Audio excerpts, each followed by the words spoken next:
semuanya, jumpa lagi bersama kita Tripod. Dengar, Pahami, peluk. Nah, di video kali ini kita bukan mau menjawab pertanyaan nih Bun, tapi mau berbagi cerita dari teman-teman kita yang udah kirim ke email, ke IG. Nah, itu kita ceritakan pengalamannya, baik menjadi mahasiswa PD PAUD, menjadi guru PAUD, menjadi kepala sekolah. Pokoknya masih berkaitan dengan pendidikan anak usia dini. Ada yang jadi orang tua juga ya? Nah, iya. Oke, cerita pertama ini yang dikirim dari email ya Bun ya. Hai, perkenalkan, aku mahasiswa yang baru saja lulus dan sekarang sedang mengajar di salah satu TK. Aku mengajar di TK sudah dari sebelum wisuda hingga saat ini diperkirakan sudah 1 semester berlalu sejak aku mengajar. Oh, udah dapat 1 semester ya untuk ngajarnya ya. Iya, berarti enak sih Bun, itu berarti kan sebelum lulus sudah dapat kerjaan gitu kan. Berarti sudah enggak bingung sama cari kerja. Juga kayak udah ada pengalaman untuk 1 semester itu kan Bun ya. Saat aku awal mengajar hanya bertugas sebagai guru pendamping dan selang 2 bulan aku sudah memegang kelas, yakni kelas TKA. Oh, masih TKA, masih kayak masih yang enggak tugasnya nggak seberat yang TKB ya Bun ya. Untuk TKB kan harus dikejar target untuk masuk SD ya Bun ya. Iya. Tapi tetap kalau meskipun di TKA itu ada ringannya juga, ada beratnya juga. Semuanya plus minus sih Bun. Plus minus ya. Iya. Tergantung kita bagaimana pintar-pintarnya kita sebagai pendidik ya untuk menangani di situasi di kelas itu ya kan. Jadi TKA ini masih kayak polos-polos nih pasti Bun ya. Kelas TKA yang mana pada saat itu anak berkisar umurnya tuh di atas 4 tahun dan di bawah 5 tahun.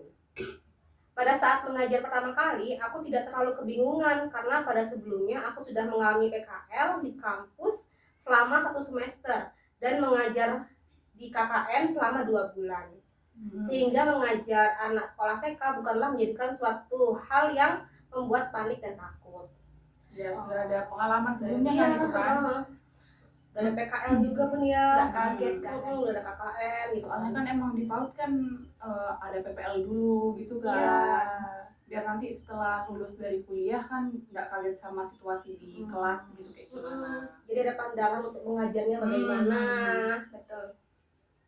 Terus di KKN tuh juga kita untuk mengabdinya, kita juga mengajar di sekolah Bun. Ya, turun ke masyarakat kan kita. Ya, karena kita PAUD kan, jadi ke sekolah gitu kan, dari lembaga gitu kan. Terus Bun? Selama menjadi pendamping di sekolah, aku juga beberapa kali memimpin kelas sehingga aku paham terkait kondisi kelas. Aku mengajarkan anak kelas TKA saat itu materi Pracalistung dengan mengenal angka 1 sampai 10 dan mengenal huruf A sampai Z. Masih awal-awal gitu ya Bun ya, masih dasar. Saat itu anak kelas yang aku pegang masih belum terlalu hafal bagaimana bentuk huruf dan angka. Ya wajar sih karena masih TKA. Sehingga hal ini menjadikanku untuk mengajar anak-anak dari awal, yang mana anak-anak tersebut terhitung sudah 1 semester bersekolah. Oh, jadi dia ini ngajarnya mulai di semester 2 Bun ya? Iya. Aku mengajar calistung dari awal tanpa memaksa anak. Pembelajaran yang saya lakukan dengan metode bermain dengan tujuan agar anak merasa tidak terbebani. Emang seperti itu kan ya Bun ya? Karena dunia anak kan sih dunia bermain ya. Main-main kan. Kalau anak merasa tertekan, dipaksa kan akhirnya juga enggak gitu. Iya. Malah terbebani gitu kan ya. Namun di sisi lain, salah satu orang tua bertanya pada saya, mengapa anaknya belum juga hafal huruf dan angka. Ada protes. Iya, ada protes ternyata Bun. Udah 1 semester sekolah, tapi belum ada hafal, belum ada perkembangan. Iya. Terus Bun? Saya jelaskan dengan perlahan terkait keadaan anaknya, dan orang tua juga membandingkan di sekolah lain. mengapa anak kelas TKA sudah bisa hitung dan membaca. Jadi tuh di kompleknya tuh ada 2 sekolah mungkin Bun ya. Kelas TKA yang anak tempati, satunya tuh yang TK Sekolah lain. beda. Nah di TK lain yang kelas TKA-nya Sudah sudah lancar. sudah lancar dan sudah hafal gitu Bun ya. Hmm. Tapi di TK itu belum hafal anak-anaknya, belum lancar. Iya, tiap sekolah juga kan punya program sendiri gitu Iya, loh kan. beda-beda. Terus tahap perkembangan anak kan juga berbeda. Iya, karena masing-masing anak juga beda. Apalagi pasti. masih di usia TKA yang masih belum wajib harus udah bisa angka dari sampai sekian, huruf juga kan masih dasar-dasar aja. Masih pengenalan kan kita kalau TK Bun ya. Jadi orang tuanya itu responnya kurang baik Bun ya. Itu seolah-olah membandingkan kelas TK yang Sekolah lain ini sama sekolah ini gitu kan. kok lebih cepat yang sekolah sana daripada sekolah anaknya. Nah ternyata Bun, penulis cerita ini juga hampir emosi. Wajar sih Bun itu. Mm-mm. Soalnya kan dia ngajar di sekolah ini kan, terus kayak dibandingin sama sekolah Iya, yang benar. satunya gitu. Jadi kan agak tersebut emosi ya Bun ya untuk menjelaskannya. Dan masing-masing orang tua juga masih belum paham konsep PAUD ya Bun PAUD ya. kan, iya. Tapi pasti di awal itu kan ada kayak parenting, Iya, pertemuan keluarga gitu ya, kayak pertemuan. kayak menjelaskan Heeh. PAUD itu apa, terus tahap perkembangan anak-anak juga biasanya tuh gitu Bun. Jadi biar orang tua itu nggak salah paham bahwa kok di sekolahnya cuma bermain aja ya, gitu kan biasanya ada Iya, ya gitu. protes-protes kayak gitu tuh pasti ada. Masih ada. Kok bermain aja sih, kok nggak dikasih buku, anakku kok nggak dikasih nulis ini kayak gitu, itu pasti ada. Biasanya di awal ada parenting, ngasih pemahaman kepada orang tua biar Mana nggak ada PAUD. kesalahpahaman. Iya, Biasanya Iya, begitu. bener gitu. Pengenalan program sekolahnya Iya. gitu kan. Iya. Terus Sehingga penulis cerita ini tuh menyarankan untuk coba dipelajari kembali di rumah atau dikasih les privat gitu loh Bun. oh Oh iya. iya. Nah orang tuanya pun hampir tersebut emosi juga Bun, bilang jika anaknya sudah di sekolah di sini, ya yang bertanggung jawab atas pendidikan anak adalah gurunya. Oh, Iya. Itu sih kadang yang kayak apa ya? Menjadi beban buat kita ya. Iya, Iya, pendidikannya itu pendidik. kan. Ya benar sih, di sekolah itu memang tanggung jawab kita sebagai guru. Tapi peran orang tua tetap penting. Iya, tetap penting. Iya. Tetap harus ada dorongan dari orang tua. Kayak misalkan ya kayak gitu tadi, di rumah dikasih les privat ataupun di les di tempat bimbel itu bisa.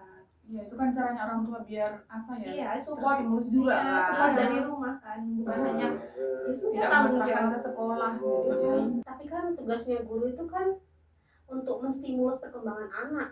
Nah, di sekolah itu kan cuma berapa jam ya Bun ya kalau TK? Sebentar enggak sih Bun kalau di TK Sebentar, itu kan? sebentar. Paling kayak setengah 8 gitu kan. masuk jam 7 lah 7 paling setengah ya. 8 gitu kan. Jam Sampai 11 pulang lah Iya. ya.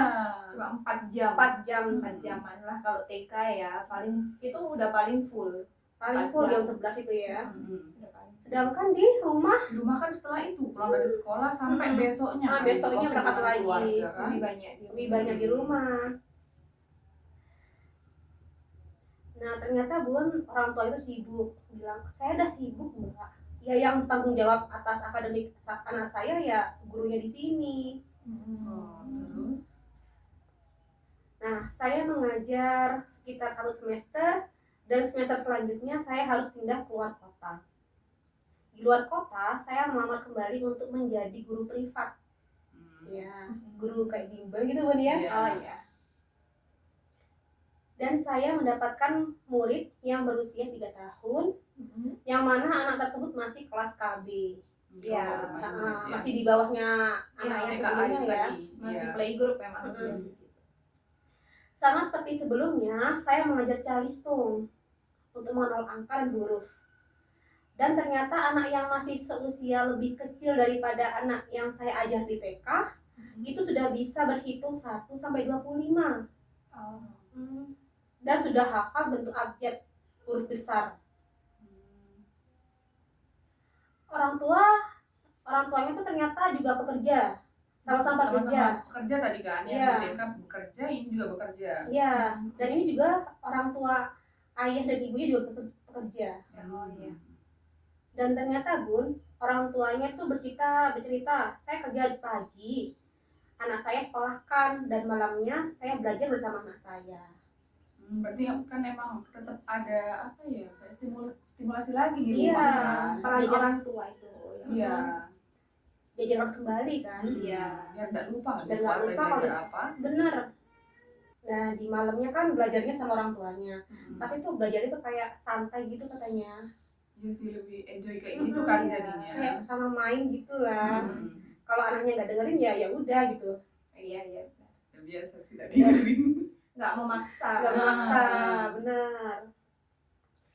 Nah, melihat pernyataan dari orang tua, saya sangat berterima kasih untuk orang tua yang turut andil dalam pendidikan anaknya, bukan memasrahkan semuanya ke guru atau sekolah. Benar. Benar kan Bun ya? Benar.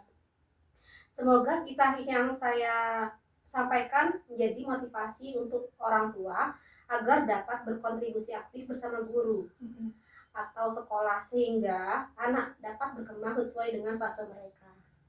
Terima kasih sudah membuat platform ini sehingga saya bisa bercerita dengan bebas tanpa menyentuhkan nama. Nah, kita juga sangat berterima kasih ya Bunda atas ceritanya. Jadi kita tahu Pengalaman Bunda dari Pengalaman sana. Pengalaman teman-teman di luar sana gitu gimana gitu selama mengajar sama ngelesin tadi. Akhirnya kan kita juga ada pengetahuan untuk orang tua yang kayak itu tadi yang protes kalau anaknya masih belum bisa ini kok belum bisa ini gitu. Jadi inti dari cerita ini ya Bun ya, orang tua itu sama-sama turut andil, Iya, harus ikut andil sih memang Bun. sama-sama kerjasama antara di rumah dan di sekolah. Ya, karena 3 peran utama itu adalah guru, orang tua, dan anak. Baik, terima kasih untuk teman-teman yang sudah berbagi ceritanya tadi. Mungkin teman-teman yang lain ingin berbagi ceritanya juga bisa kirim ke email kita, ke sosial media di IG, di TikTok, bisa boleh juga. Nanti akan kami bacakan ceritanya dan ya kita akan respon sesuai dengan apa yang kita rasakan saja ya teman-teman ya. Sekian dari kami, Tripod, Dengar, pahami, Peluk. sampai jumpa di episode selanjutnya.